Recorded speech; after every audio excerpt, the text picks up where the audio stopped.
In the spring of 2021, a wildland firefighter working a prescribed burn on a remote ridge in the Great Smoky Mountains National Park pulled a young animal from a pile of burning debris.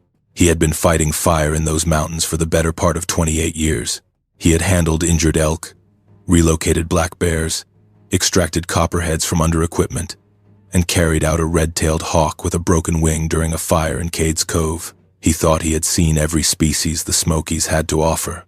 What he pulled from that burning timber on Jesse Ridge above the Cataloochee Valley was not in any field guide published by the state of Tennessee or North Carolina or the National Park Service or anyone else.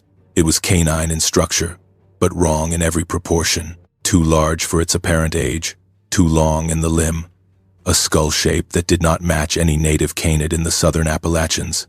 And when he freed it and straightened up and looked at the ridgeline above him, 6 of the adults were standing there, upright, on 2 legs, watching him with an intelligence he felt in his chest before his brain had time to process what his eyes were delivering. 6 dogmen, motionless against the smoke and the sky, watching a human handle one of their young. Before we get into it, let me know where you're watching from, and if you've had an encounter like this. So before we continue, make sure you subscribe. Thanks. The man who told us this story agreed to share it on the condition that his real name not be used. Given what he has to lose, given the pension, and the professional reputation, and the relationships with people he has worked alongside for decades, you will understand why. We will call him Roy. Roy grew up in Cocca County, Tennessee, in the shadow of the eastern Smokies, in a family that had been in those mountains for 5 generations. His grandfather logged the high ridges above Cosby before the Park Service acquired the land in the 1930s. His father ran heavy equipment for the county road department and hunted whitetail on the Cherokee National Forest every fall. Roy was in the backcountry before he could ride a bicycle. By the time he graduated from Cosby High School in the mid-'80s, he had hiked most of the trails on the Tennessee side of the park and a fair number on the North Carolina side. He knew the drainages and the ridgelines and the old home sites that the forest had swallowed since the park was established. He knew which hollows held water in August and which ones went dry by July. He knew where the bears denned on the north faces of the Balsam Range and where the turkeys roosted in the oaks above Cataloochee Creek. He knew the forest the way a person knows the hallways of a house they grew up in, by instinct and memory, and the accumulated residue of a lifetime spent inside it. He applied to the Park Service in 1988 and was brought on as a GS-3 forestry technician on the engine crew out of Twin Creeks near Gatlinburg. He dug line with a Pulaski. He ran hose. He mopped up after prescribed burns in Cades Cove. He learned to read, smoke, and weather, and slope and fuel load. He converted to permanent status in the early 90s, worked his way to squad boss, qualified as an engine operator, and eventually became a senior firefighter on the park's wildland fire module. He carried a red card with qualifications in engine operations, firing operations, and crew leadership. He had been doing the work for close to 3 decades by the time the events on Jesse Ridge took place, and nobody in the park's fire program questioned his competence or his judgment. The Cataloochee Valley sits on the North Carolina side of the park in Haywood County, walled in by ridges that top 5,000 feet on 3 sides. Sterling Ridge to the northwest, the Cataloochee Divide to the southeast, marking the park boundary. Big Cataloochee Mountain to the southwest along the Balsam Crest, over 6,000 feet. The valley floor sits at roughly 2,700 feet. The terrain between the bottom and the crests is steep, densely forested, cut by drainages that run cold year-round, and in many places trailless. Stand on the Cataloochee Divide and look north, and you will see no road, no rooftop, no cleared field, nothing human at all for as far as the eye can carry. The Cherokee had a word for that view, Cataloochee, standing in a row, wave upon wave of mountains. European settlers transformed it over time into Cataloochee. Cataloochee was once home to over 1,000 people. When the park was established in 1934, the residents were relocated. The valley emptied. The forest crept back. Today it is one of the least visited sections of the park, accessible only by a narrow, unpaved road that climbs from Interstate 40 over Cove Creek Gap and drops into the valley through hairpin turns with no guardrails. Most visitors white-knuckle the wheel the entire way in. Cell service does not exist in Cataloochee. The nearest town of any size is Waynesville, over 20 miles and a mountain range away. In winter and early spring, the access road closes regularly due to ice, snow, or mudslides. When the road is open, the valley sees a trickle of visitors compared to the millions who pour through Gatlinburg and Cades Cove on the Tennessee side. Most people who come to Cataloochee come for the elk. The park reintroduced Rocky Mountain elk to the valley beginning in 2001, and the herd has grown steadily. During the fall rut, the bulls bugle at dawn and dusk in the old fields where the homesteads used to be, and photographers line the road to capture them. Outside of elk season, Cataloochee is quiet, the kind of quiet that presses on your ears, the kind that makes you aware of how much noise the rest of the world makes, and how little the forest makes when it does not want to. The prescribed burn that Roy's crew was assigned to in the spring of 2021 was part of the Canadian Top Prescribed Fire Plan, a long-term burn program the park has been executing in phases since 2013. The plan covers roughly 3,500 acres of ridgeline terrain surrounding the Cataloochee Valley, targeting the pine and mixed hardwood ecosystems on the upper slopes, where fire historically played a critical role in maintaining open woodland habitat. Decades of fire suppression had allowed shade-tolerant species like red maple and eastern hemlock to crowd out the fire-adapted oaks and Table Mountain pines that once dominated the ridges. Without fire to keep the understory in check, fuel had been building on those slopes for most of a century. Quick thing before we move on, I have this book coming out. It's called the Dogman Codex. It's a compilation of all my research and findings.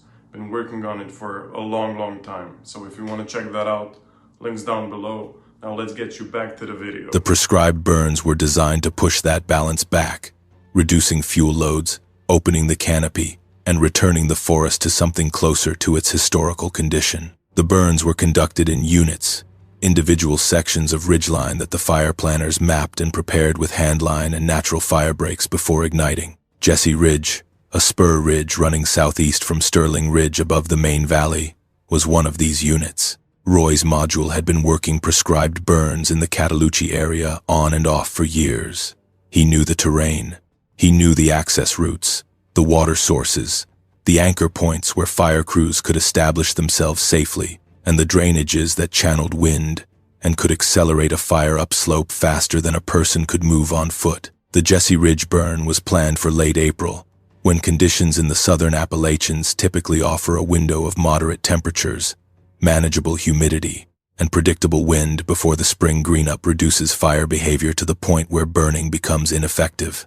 The unit was approximately 280 acres of south-facing slope, covered in mixed hardwoods, oak leaf litter, mountain laurel, and scattered Table Mountain pine. The fire was intended to back slowly down the slope from the ridgeline, consuming the leaf litter and understory while leaving the mature trees intact. Textbook prescribed fire, the kind Roy had done 100 times. The crew staged at Cove Creek Gap early on a Wednesday morning and hiked into the Jesse Ridge unit, about 90 minutes through rising terrain. They carried Pelasgus, McLeods, fusees, drip torches, and a portable pump. The module that day was 6 people. Roy was the senior member. The crew boss was a man we will call Mac, who had been with the fire program about 15 years. There was also a younger firefighter we will call Travis, in his 3rd season, who Roy had taken an interest in mentoring. They lit the ridge around 10 in the morning, dripped torches along the upper edge, letting the fire back down the south face.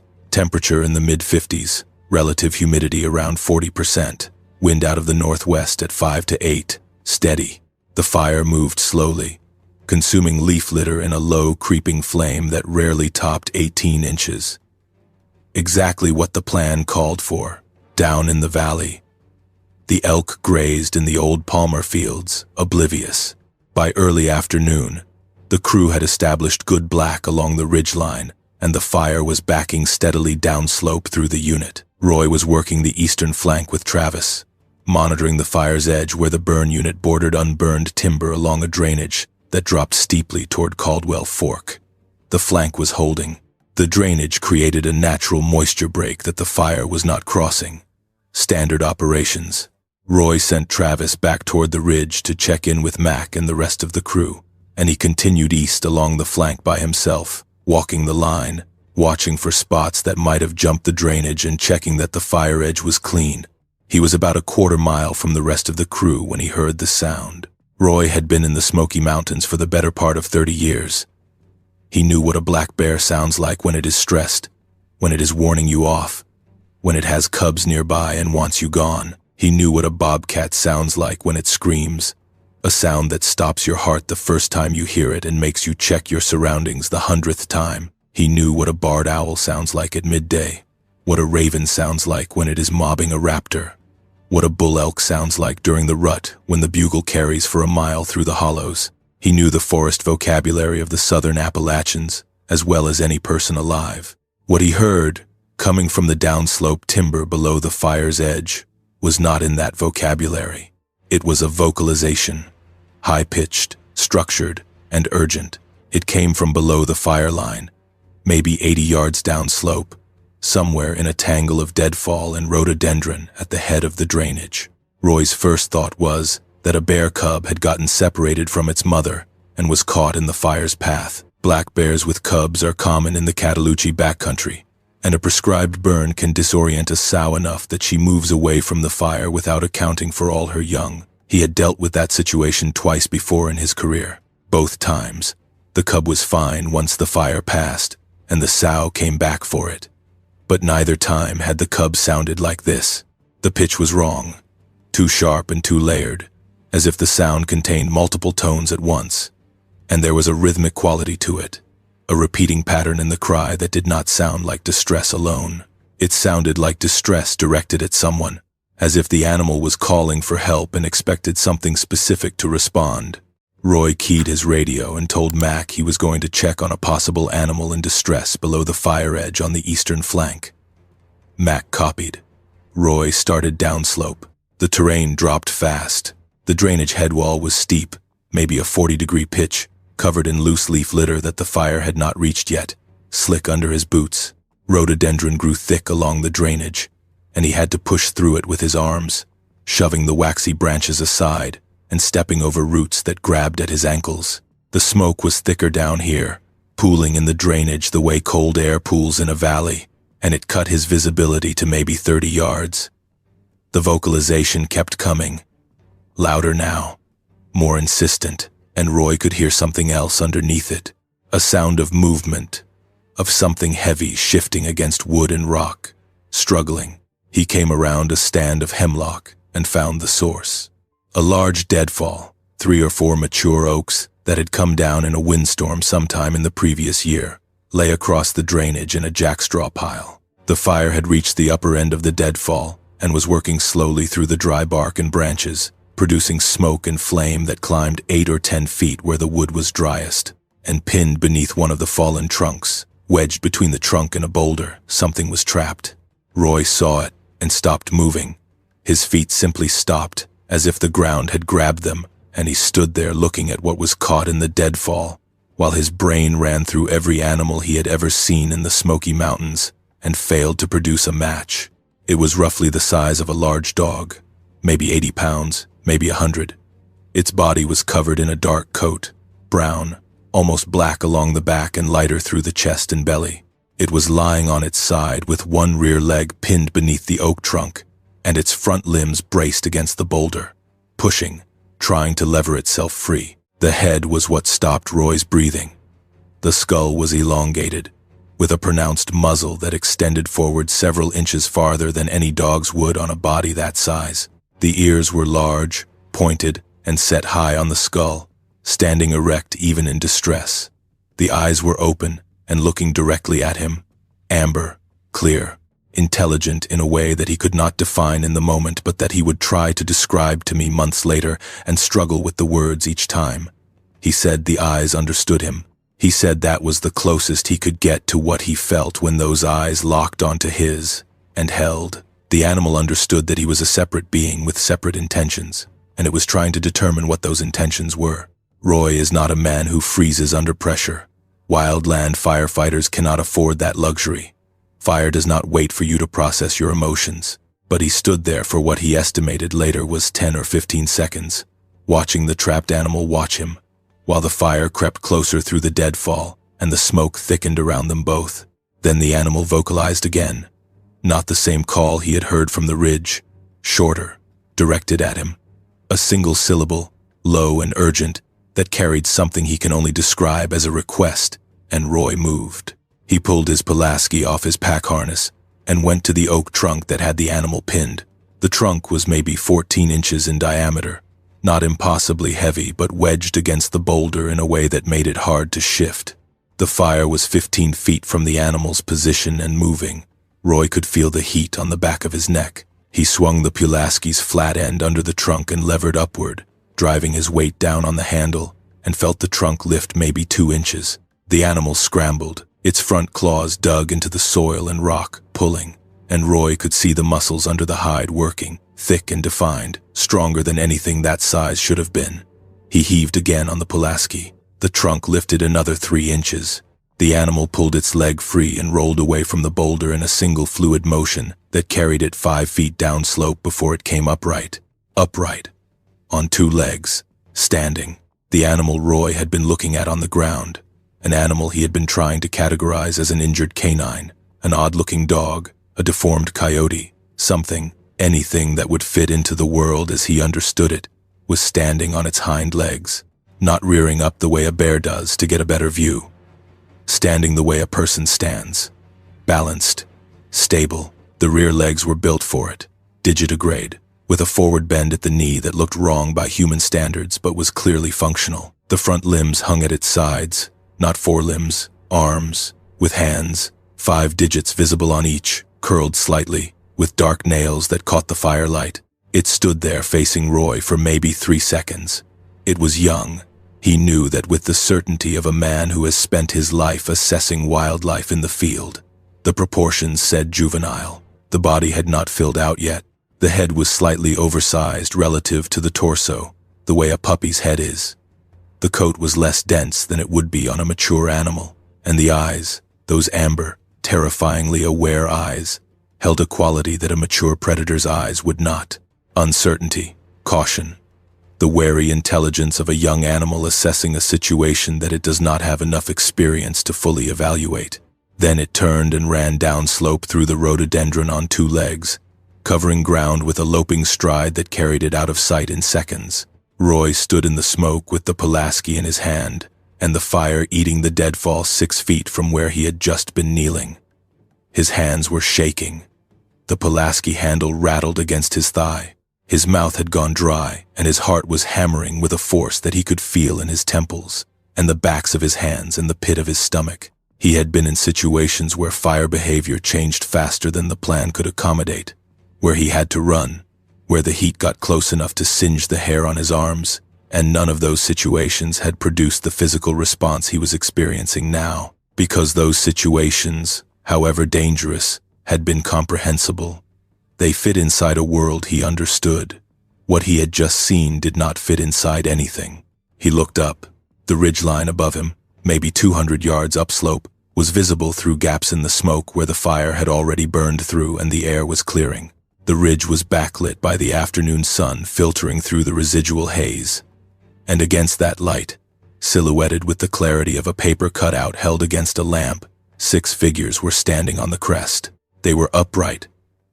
They were large. Roy is 5'11", and even at 200 yards with nothing but smoke and sky behind them, he could tell that the smallest of the 6 was substantially taller than he was. The largest was something he did not want to estimate because the number his brain produced did not make sense. They were broad across the shoulders and chest. Their arms hung long, past the hips, and their heads, in profile against the lit sky, showed the same elongated muzzle and erect pointed ears as the young animal that had just disappeared into the rhododendron below him. They were watching him. All 6 of them, perfectly still, arranged along the ridgeline, not in a cluster, but in a loose line, spaced maybe 15 feet apart, the way sentries would space themselves along a perimeter. And Roy understood, in a single moment of clarity that felt less like realization and more like something he had always known, and was only now allowing himself to acknowledge that these were the parents, the family, the group that the young one belonged to, and they had been up there the entire time. They had watched him find it. They had watched him free it, and they had not intervened. Roy counted them. He counted them twice, because the first count produced a number that his rational mind wanted to reject. 6. He scanned the ridgeline left to right and counted the silhouettes. 6 adult dogmen standing on a ridgeline in the Great Smoky Mountains National Park, in the middle of a prescribed burn, watching a firefighter who had just pulled one of their young from a pile of burning deadfall. The largest of the 6, the one standing at the center of the line, tilted its head. A small movement, a few degrees to one side. The way a dog tilts its head when it hears a sound it is trying to understand. Except this was not a dog, and the sound it was trying to understand was not a sound but a situation. A human helping a juvenile of a species that the human did not know existed. The head tilt lasted maybe 2 seconds. Then the largest one made a vocalization. Roy heard it clearly despite the distance and the residual crackle of the fire. A single tone, low and resonant, that carried down the slope and through the drainage with a physical weight he felt in his ribcage. One note, held for 3 or 4 seconds, and then nothing. The 6 figures turned, one by one, starting from the ends of the line and moving inward like a curtain closing, and walked off the ridge toward the north side, away from the fire, away from Roy, following the direction the juvenile had gone. Their movement was fluid and unhurried. They dropped below the ridgeline and vanished, and the ridge stood empty against the sky, and Roy was alone in the drainage with the fire and the smoke, and a Pulaski in his trembling hand. He does not know how long he stood there. He thinks it was several minutes, though time had become unreliable. The fire was close enough that the heat brought him back. He turned, climbed the slope to the burn line, crossed into the safety of the already burned ground, and walked back toward the crew staging area on legs that felt wooden and remote, as if he were operating them by instruction rather than instinct. Mac asked him on the radio if the animal was all right. Roy keyed the mic and said it was gone. His voice sounded normal to him. He does not think Mac noticed anything wrong. Travis gave him a look when he reached the staging area that suggested something about Roy's face or body language was off, but Travis did not ask, and Roy did not offer. They finished the burn, mopped up the edges, packed out their gear, hiked back to Cove Creek Gap in the late afternoon light. Roy drove home to Cock County in silence, the truck cab pressing in on him, the road unreeling beneath tires he could not feel. He did not tell his wife that night. He sat on the back porch after dinner and looked at the mountains going dark to the south and drank a beer that he could not taste and tried to think about what he had seen and found that his mind kept deflecting, sliding off the memory the way your hand slides off a hot surface. Not because the memory was painful, because it was too large. It occupied too much cognitive space to process all at once. He would approach it, get close enough to feel the implications, and then his brain would redirect him to something manageable. Did he turn the hose off on the truck? Was the gear stored correctly? What was the weather forecast for Thursday? Ordinary thoughts thrown up like barriers against the extraordinary thing sitting in the center of his awareness, waiting patiently for him to stop running from it. He told one person, a firefighter he had worked with for over 20 years, a man we will call Lonnie, who had been on the Great Smoky module since the mid-90s, and who Roy trusted with the kind of trust that only comes from sharing a fire shelter deployment or a close call on a ridgeline when the wind shifted and the fire crowned, and you both ran downhill through brush and deadfall with the heat on your backs and the world turning orange behind you. They had been through that together, more than once. Roy called Lonnie 2 days after the Jesse Ridge burn and asked if they could meet in person. Lonnie drove over to Roy's place on a Saturday morning. They sat in Roy's garage with the door half open and coffee going cold in their hands, and Roy told him everything.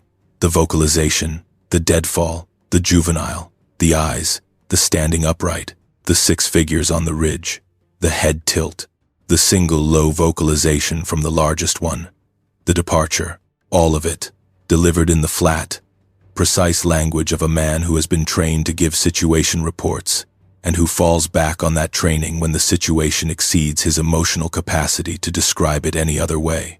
Lonnie listened. He did not interrupt. He did not ask Roy if he was sure about what he saw.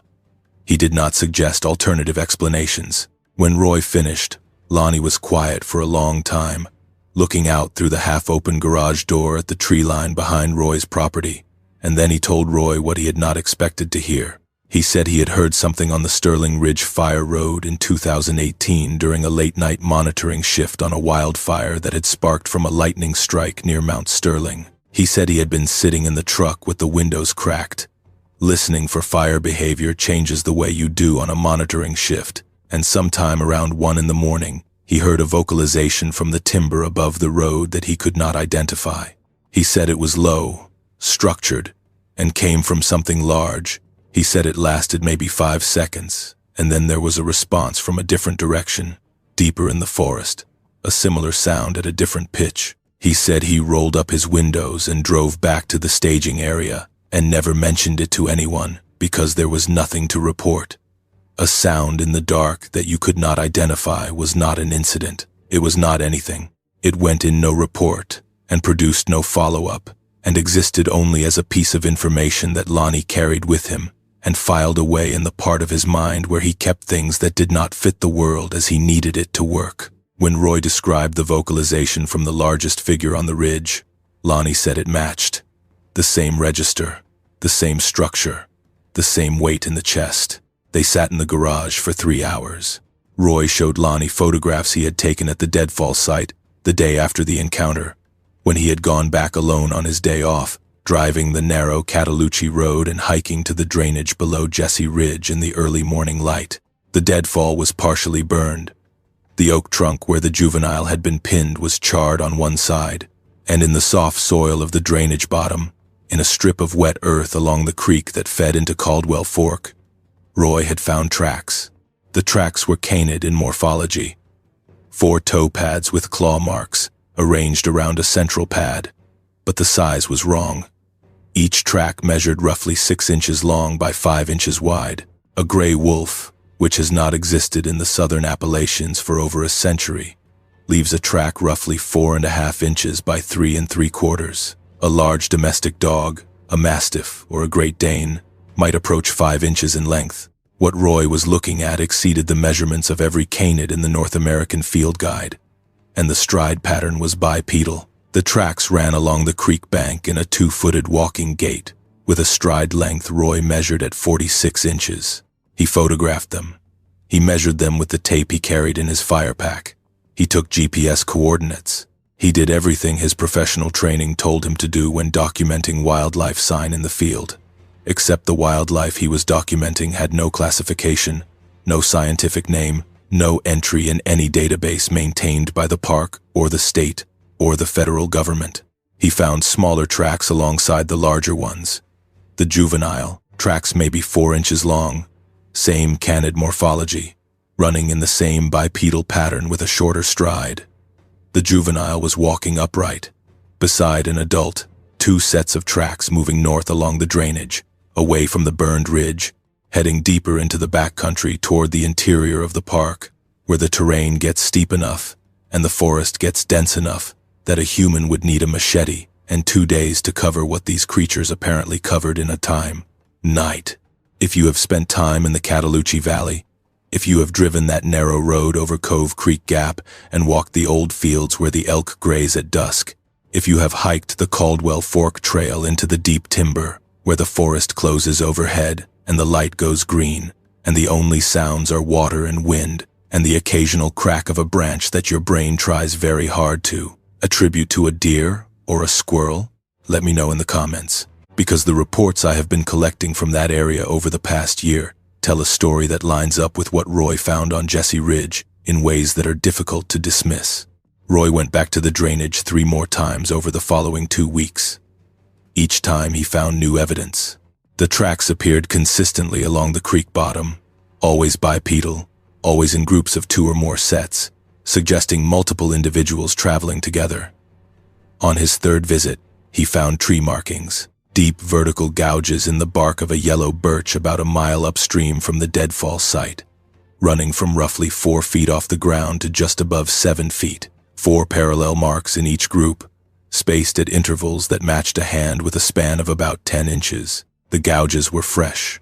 The exposed wood was pale and wet with sap. Whatever made them had applied significant force, cutting through the bark and into the cambium layer beneath.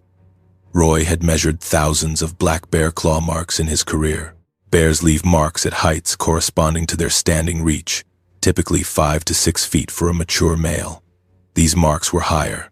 The handspan was wider than any bear's forepaw, and the spacing of the individual claw marks, roughly 2.5 inches apart, corresponded to fingers, not the tightly grouped claws of a bear's paw.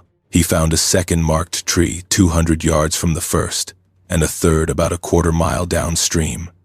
The marks formed a rough line running along the drainage.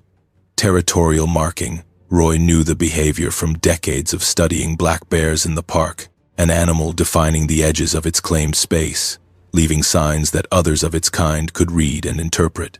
The principle was identical. The scale was different. Whatever was claiming this drainage was larger, stronger, and operating over a wider territory than any bear in the Smokies. The broader context of what Roy found connects to a pattern of reports from the southern Appalachians that extends back further than most people realize.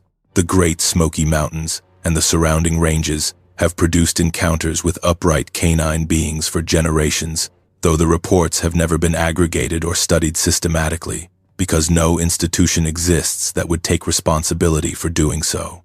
The eastern band of Cherokee Indians, whose Qualla Boundary Reservation sits at the southern entrance to the park in Swain County, has traditions involving canine beings that are rooted in some of the oldest oral histories in the region. In Cherokee tradition, the wolf is Waya, a figure of deep spiritual significance. Waya was a companion and servant of Kanati, the mythical master hunter. The anthropologist James Mooney, during his fieldwork at the Big Cove community on the Qualla Boundary in the late 1880s, recorded that an ordinary Cherokee would never kill a wolf, believing the kindred of a slain wolf would take revenge. The wolf was respected as a presence that occupied its own place in the order of the world. Mooney also recorded references to beings in the deep mountains that were not wolves in the ordinary sense, beings associated with specific territories that the old people knew about but spoke of carefully. Humans who went into those places uninvited encountered things that the oral tradition described in terms that sound remarkably like what Roy described from that drainage below Jesse Ridge. When I contacted a member of the Eastern Band's Cultural Preservation Office to ask about traditions involving large canine beings in the Cataloochee area specifically, the response was polite but measured. The person I spoke with would not discuss details of specific traditions on the record. They said that the mountains held things that were known to the old people, and that the old people had protocols for interacting with those things, protocols that were still maintained by families within the community. When I asked whether the prescribed burn program in the Cataloochee backcountry had raised any concerns within the tribal community, there was a pause. Then they said that fire had always been part of the mountains, and that the things in the mountains understood fire better than the people setting it. They would not elaborate.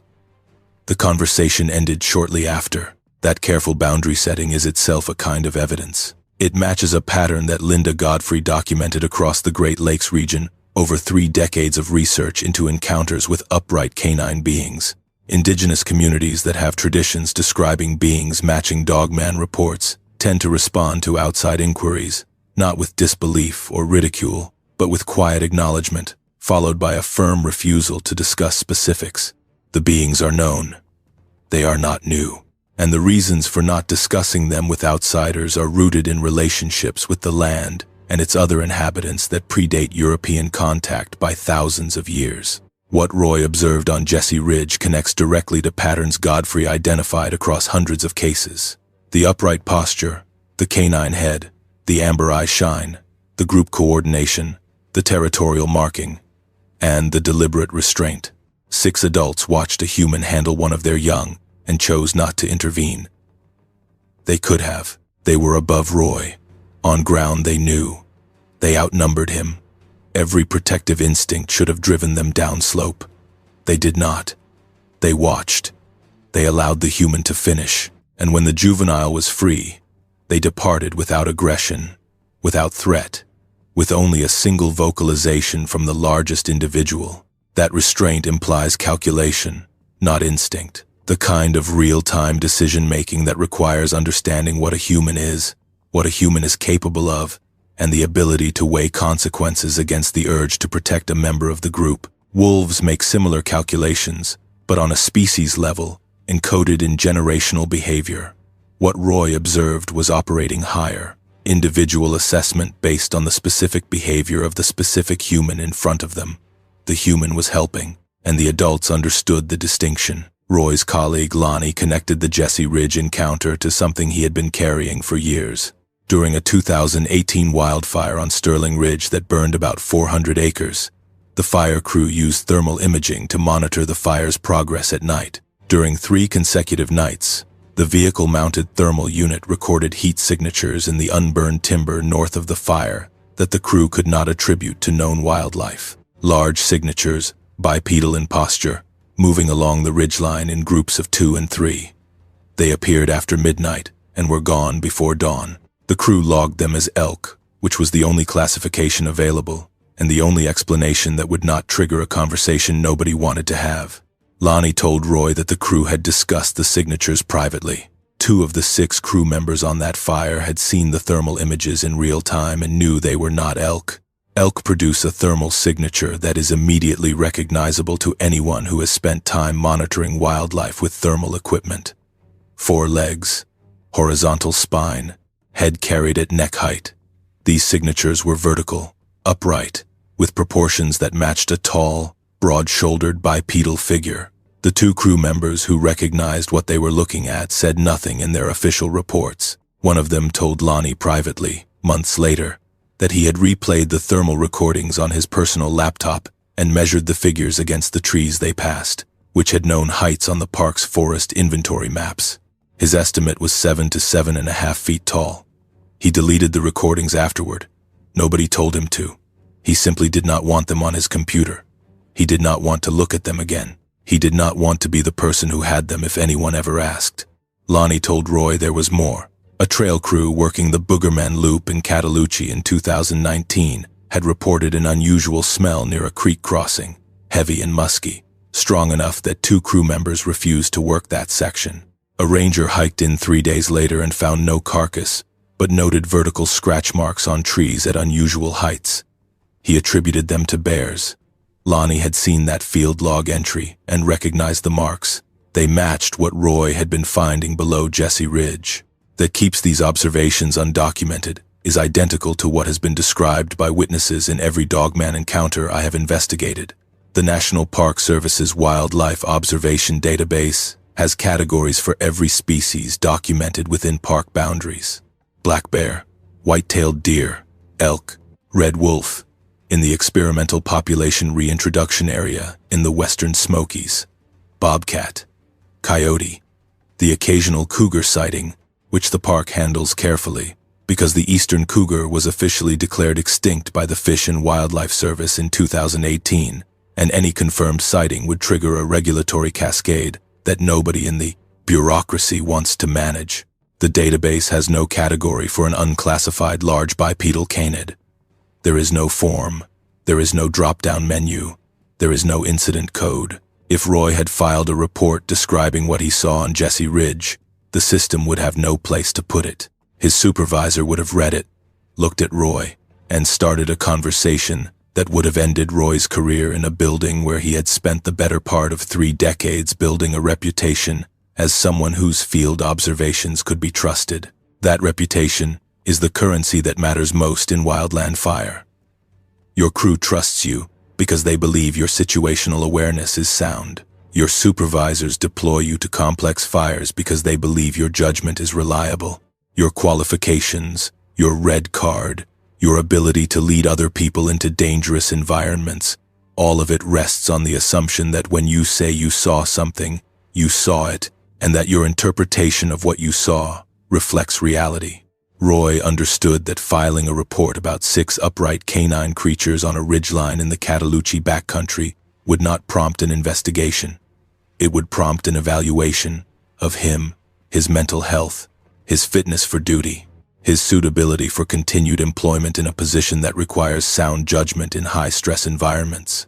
the conversation would have been brief and professional and devastating, and the 6 figures on the ridgeline would have continued. What happened to Roy in the months after the Jesse Ridge encounter is a story about what it costs to carry knowledge that nobody in your professional or personal life is equipped to receive. He continued working for the park. He continued doing prescribed burns. He continued hiking the Cataloochee backcountry, checking on the drainage below Jesse Ridge, documenting what he found. The tracks continued to appear. The tree markings continued to accumulate. He found a deer carcass in the drainage in July, a mature doe with its neck broken and its throat opened by a single wound that exposed the trachea and severed the carotid artery. The kill was clean, no mess, no scavenging pattern consistent with any known predator in the park. The carcass had been placed at the base of one of the marked trees. Placed, not dragged there to feed, positioned deliberately against the territorial marker, the way a wolf leaves scat at a scent post to reinforce a boundary. Something was communicating through the placement of that carcass, and the message was aimed at anything that could read it.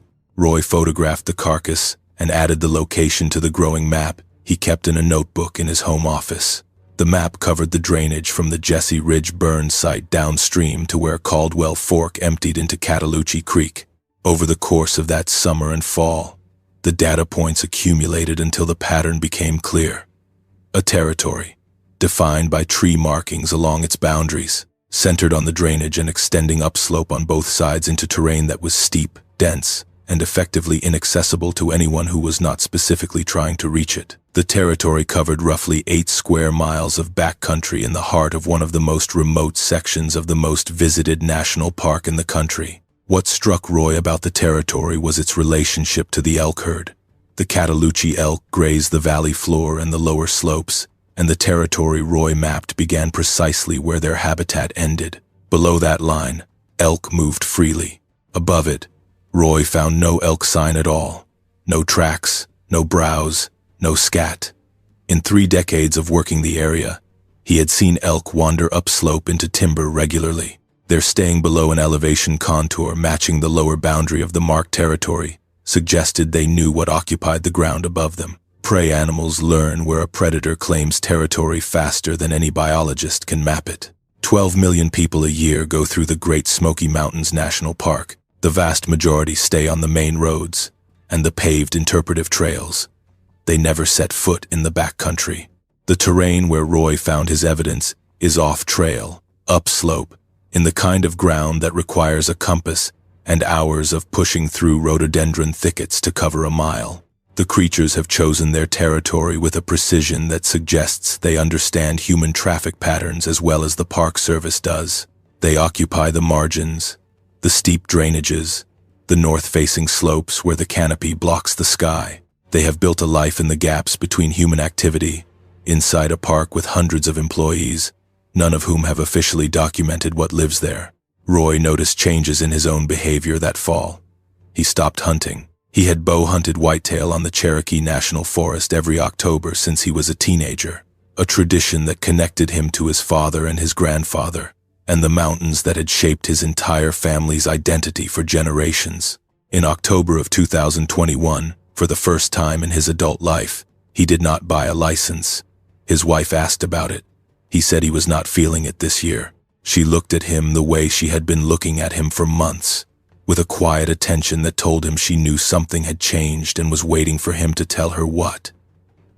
He did not tell her. He could not find the words, and even if he could, he did not know how to say them without becoming a different person in her eyes. The man she married knew the mountains, understood them, was confident in them. The man sitting across from her at the kitchen table in Cock County, Tennessee, knew a truth about those mountains that made confidence impossible. He knew there was a presence in the high country that he could not explain, could not classify, could not predict, and could not control. Something that had watched him with amber eyes from a ridgeline while he held a Pulaski in his shaking hands and tried to make sense of a world that had just expanded past the edges of everything he thought he knew. He stopped sleeping through the night. He would wake at 2 in the morning and lie in the dark listening for the sound he had heard on Jesse Ridge, the low, structured vocalization that settled in his chest. He never heard it from his property. The territory was miles away, separated from Cock County by multiple ridgelines, but the listening became a habit he could not break. His relationship with the mountains changed. He described it to me with difficulty. He said the mountains had been his home, the thing he understood better than anything else. After Jesse Ridge, they became larger. He said it was like discovering that the house you grew up in has rooms you never knew about, rooms with occupants. You cannot go back to not knowing. You walk the hallways differently now. In the fall of 2021, Roy hiked into the Cataloochee drainage for what he intended to be a routine check of his data points. He followed the creek upstream to the second marked tree and found something that made him sit down on a rock and stay there for 20 minutes. The tree had new marks, fresh gouges, deep and resinous, overlapping the older marks he had documented months earlier.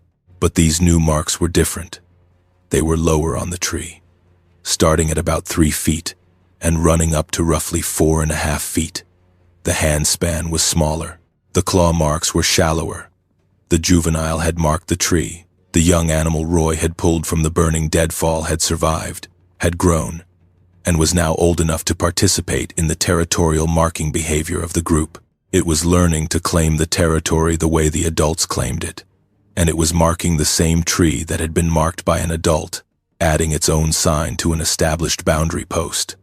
The old marks above, the new marks below, 2 generations of the same species, maintaining the same territory, reading and reinforcing the same boundaries. Roy sat on that rock and looked at the marks on the tree and thought about the moment on Jesse Ridge, when the juvenile had looked at him with those amber eyes and made that single urgent sound. He thought about the 6 figures on the ridge, watching. He thought about the head tilt from the largest one, the brief assessment, the decision not to intervene, and he thought about the fact that 6 months later, the juvenile was alive and healthy and learning to be what it was, learning the territory and the behaviors and the boundaries of its kind, because a human with a Pulaski and 30 years of fire experience had crawled into a burning pile of deadfall and pried a log off its leg. He does not believe they understood what he did as a favor. He does not anthropomorphize them to that degree, but he believes they recognized the behavior as non-threatening, that they filed it away in whatever system they used to categorize human encounters, and that the encounter on Jesse Ridge shifted something in the relationship between the group on that drainage and the humans who periodically moved through their territory with drip torches and chainsaws. He told me he went back to the drainage a dozen more times through 2022 and 23, and on 3 of those visits, he found fresh tracks that paralleled his own route from earlier in the day. Something had followed him, not close enough to be seen, not far enough to lose his trail, matching his pace, staying in the thicker timber upslope from the creek, maintaining a distance that was not surveillance and not confrontation but something in between. Observation with a quality of familiarity, as if the thing following him knew who he was and was checking on him the way you check on a neighbor whose habits you have learned. The ethical dimension of what Roy has found is something he wrestles with constantly. He sits in his home office with his map and his photographs and his field notes, and he thinks about what happens if this gets out. The park sees 12 million visitors a year. Cataloochee is already growing in popularity because of the elk. If a confirmed sighting of a breeding group of Dogman in the Cataloochee backcountry became public, the area would be overwhelmed. Armed hunters would come first, then the thrill seekers with trail cameras and YouTube channels, and the absolute certainty that they would be the ones to get definitive proof. Then, the media, then the lawsuits, the environmental reviews, the regulatory cascade. The Park Service would have to respond. Wildlife management plans would need to be written for a species that has no scientific classification. The Endangered Species Act might apply. Every trail maintenance project, every prescribed burn, every backcountry campsite within the territory would require impact assessment. The bureaucratic machinery that governs the most visited national park in the system would grind to a halt, while administrators tried to figure out how to manage a predator they cannot officially acknowledge exists. And they would suffer. Their survival strategy is invisibility. They have maintained a breeding territory in the middle of a national park by occupying terrain that humans ignore, by moving at night, by understanding human patterns well enough to avoid detection. Exposure would destroy that strategy. Exposure would bring exactly the kind of prolonged human attention that they have spent generations avoiding. And in the gap between exposure and whatever institutional response eventually materialized, they would be vulnerable. Vulnerable to trophy hunters. Vulnerable to frightened hikers with bear spray and handguns. Vulnerable to the simple, devastating reality that once humans know something is there, they do not leave it alone. Roy knows what they did when the juvenile was trapped in burning debris. They did not rush in. They did not confront the human. They waited. They watched. They allowed the situation to resolve without violence. And when the juvenile was free, they left. The restraint was total. The intelligence was clear. The message, to the extent that Roy is willing to interpret one, was simple. We are here.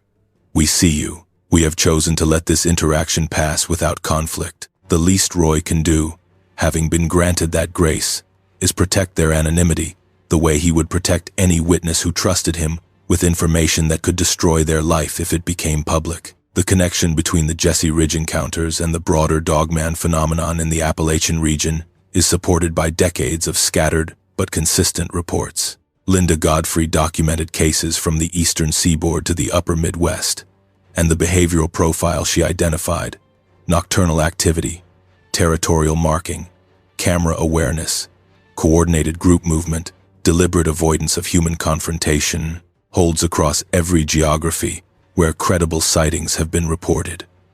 The southern Appalachians produce fewer publicized reports than the Great Lakes region, partly because the population density in the deep backcountry is lower, and partly because the cultural framework in these mountains has always been more accommodating of things that Western science refuses to classify. In the Great Lakes, Dogman encounters are discussed against a background of Steve Cook's 1987 radio song and Linda Godfrey's 30 years of published research. In the southern Appalachians, the background is older: Cherokee, Scotch-Irish, Appalachian, a cultural tradition that accepts the existence of things in the mountains that cannot be explained and does not require explanation in order to be respected.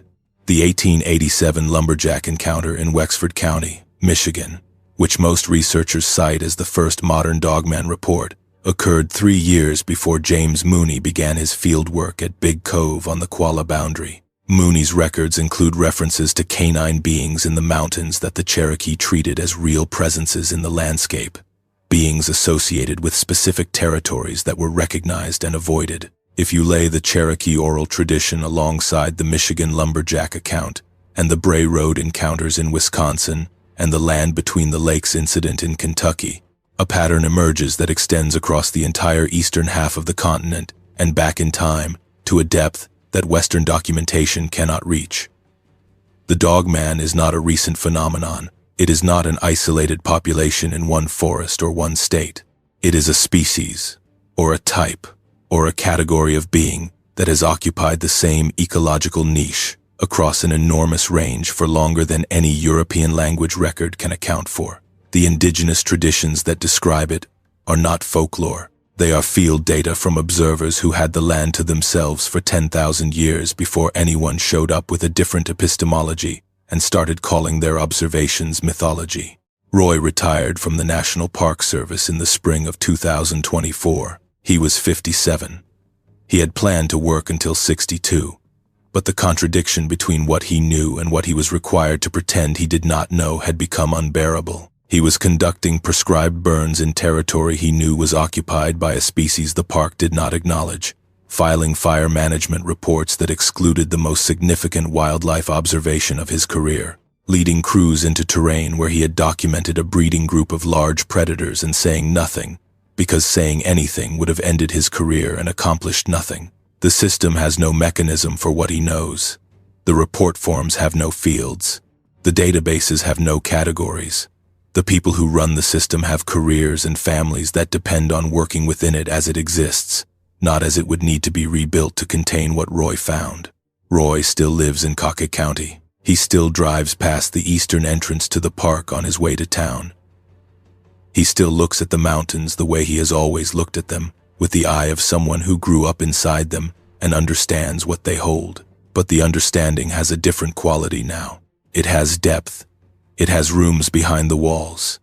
It has occupants in those rooms who were there before Roy was born, and will be there after he is gone, who have survived the removal of the Cherokee and the creation of the park, and the building of the roads, and the arrival of 12 million visitors a year, and the prescribed burns and the wildfire suppression and every other intervention that humans have imposed on a landscape that was never entirely ours. He goes back to the Cataloochee drainage occasionally, not on any schedule, not with any purpose beyond the need to confirm that what he found is still there. The tracks continue to appear. The tree marks are refreshed. The territory is maintained. He has not seen them again since Jesse Ridge, though he has heard the vocalization twice, distant and low, carried across the ridgelines on nights when the air was still and the sound traveled far. Both times it came from the north, from the high country above Sterling Ridge, from terrain so steep and dense that the Park Service does not maintain trails through it because nobody hikes there, and the cost of upkeep would exceed the budget for a section of forest that the maintenance crews call the back of. Beyond, the juvenile's marks on the boundary tree have been joined by new marks on other trees within the territory. The young animal is growing, adding its sign to the territorial language that the group uses to communicate with its own kind and, whether intentionally or not, with the one human who has learned to read it. Roy told me that finding those marks has become the closest thing he has to a conversation with them. He leaves nothing for them, takes nothing from the territory, steps carefully on the trails they use and avoids the areas where the marks are freshest. He respects the boundaries the way the Cherokee traditions say you should, the way the old people at Big Cove knew to do, long before the anthropologists arrived with their notebooks and their questions and their confidence that they could write down what the mountains contained. Lonnie still works for the park. He and Roy talk regularly. They do not discuss what they know with anyone else. Two men with a combined 60 years in the Smoky Mountains, carrying knowledge their colleagues would dismiss and their employer would use as grounds for a fitness for duty evaluation. The isolation Roy described to me is not social. He has friends, family, a community. The isolation is epistemic. He knows what the people around him do not, and the gap is not one that conversation can bridge. The fire program in the Cataloochee area continues. The Canadian top prescribed fire plan has more units to burn. Crews will hike in from Cove Creek Gap and light ridgelines and backfire down slopes and mop up the edges and hike out and file their reports and go home. The database will record the acres burned and the fuel loads reduced and the oak regeneration stimulated and the Table Mountain pine habitat restored. The database will not record what is watching from the ridges above the burn units, what is moving through the unburned timber in groups of 3 and 4 and 6, what is raising young in drainages so steep and choked with rhododendron that no fire crew has ever been assigned to work them. Roy asked me not to identify the specific drainage where he found the territory. I am honoring that request. The general area is named because it has to be. Cataloochee, Haywood County, the Eastern Smokies, Jesse Ridge, and the Canadian Top Burn Area. Those are public lands with public records, and the prescribed burn program is documented on the Park Service website. The specific drainage, the location of the marked trees, the creek where the tracks appear, those stay with Roy. They are his contribution to their continued invisibility. The only protection he can offer against a system he gave his career to cannot protect because it refuses to acknowledge it exists. The last thing Roy told me, on the last phone call we have had as of this recording, was about a morning in November of 2023. He had hiked into the territory at dawn, moving quietly along the creek on a cold morning when frost covered the ground and his breath hung in the still air. He reached the tree where the juvenile had left its first marks, over 2 years ago now, and found that the tree bore fresh gouges, higher than the juvenile's original marks, nearly as high as the adult's. The young animal had grown. It was approaching maturity. Its marks were deeper and more confident, cut into the bark with the assured pressure of an animal that knew what it was doing and why. Roy put his hand on the tree, on the bark between the fresh marks, the way he had touched 1,000 trees in his career to check for beetle damage or fire scar, or the subtle softness that indicates internal rot. The bark was cold under his fingers. The edges of the gouges were rough and sharp and still slightly tacky with sap. He stood there for a while in the November quiet with his hand on the tree and the frost melting around his boots and the creek running clear and cold a few yards away, and he thought about a spring afternoon on a burning ridge when he had knelt in smoke and heat and pried a log off the leg of an animal that should not exist. He said he does not know what to call what he feels about them. It is not fear, though he respects what they could do if they chose to. It is not affection, though he admits that the juvenile's marks on the boundary tree produce something warm in his chest when he finds them. It is not ownership, though he has more data on their behavior than any researcher alive. He said the closest word he has is obligation. He feels obligated to them. Obligated by the moment on Jesse Ridge when the largest one tilted its head and looked at him and made a sound and turned away. Obligated by the restraint that the 6 of them demonstrated when every predatory instinct should have sent them downslope to protect their young. Obligated by the knowledge that the juvenile is alive because he was there and did what any decent person would do when they find a young animal trapped and hurt and afraid. Regardless of species, regardless of classification, regardless of whether the field guide has a page for it. They are in the Cataloochee backcountry. They are raising young. They are marking territory. They are watching the humans who move through their mountains with drip torches and Pulaskis and chainsaws, and they are choosing, day after day, season after season, to let those humans pass without confrontation. That choice is the most remarkable thing Roy has ever witnessed in a career spent observing wildlife. And it is the thing he wants people to understand more than anything else about what he found. The intelligence is real. The restraint is real. The capacity for what can only be called judgment. The ability to assess a situation and choose the response that serves the long-term interest of the group over the immediate impulse of the individual. That capacity is real. And it operates at a level that Roy, with 30 years of studying animal behavior in one of the most ecologically diverse parks in the world, has never seen in any other species. The Smokies stretch across 5,000 square miles of the most rugged terrain in the eastern United States, from the Tennessee Valley on the west to the Blue Ridge on the east, from the valley floors where the tourists take photographs to the ridgelines where the clouds catch on the spruce and fir, and the temperature drops 30 degrees between the trailhead and the summit. The park protects over 800 square miles of that terrain, and the national forests surrounding it protect hundreds of thousands more. The backcountry is vast and vertical and in many places functionally inaccessible to all but the most determined and experienced humans. Something intelligent has been living in that backcountry for longer than any written record in the English language. Something known to the Cherokee and respected by the old people, and glimpsed occasionally by the hikers and the firefighters and the rangers who work the edges of a wilderness that is deeper and stranger than the park brochures suggest. Roy's map hangs in his office in Coca County. Data points in pencil on a topographic sheet. Tree marks, tracks, sightings, vocalizations, kill sites, the accumulated evidence of over 3 years of observation by a man who knows how to observe wildlife and who found something in the Smoky Mountains that no wildlife management plan has ever accounted for. The map tells a story that the park's databases cannot contain. A story about a territory and a family and a young animal that survived a fire because a human reached into the flames and pulled it out, and an older generation that watched and waited and chose to let the moment pass in peace. If you drive the narrow road over Cove Creek Gap into the Cataloochee Valley on a fall evening, when the elk are bugling in the old fields, and the mist is rising off the creek, and the ridgelines are going purple against the last light, you are looking at the most beautiful landscape in the eastern United States. You are also looking at a place where something you were not told about is living and watching and raising its young in the drainages above the valley where the forest grows thick enough to hide a world. The mountains hold more than the brochures advertise. They always have. The Cherokee knew. The old people at Big Cove knew. Roy knows. And if you sit in that valley long enough, in the quiet that comes after the last car leaves and the elk go silent and the darkness settles over the ridges and the only light is the stars above the Cataloochee Divide, you might feel something that the old people would have recognized.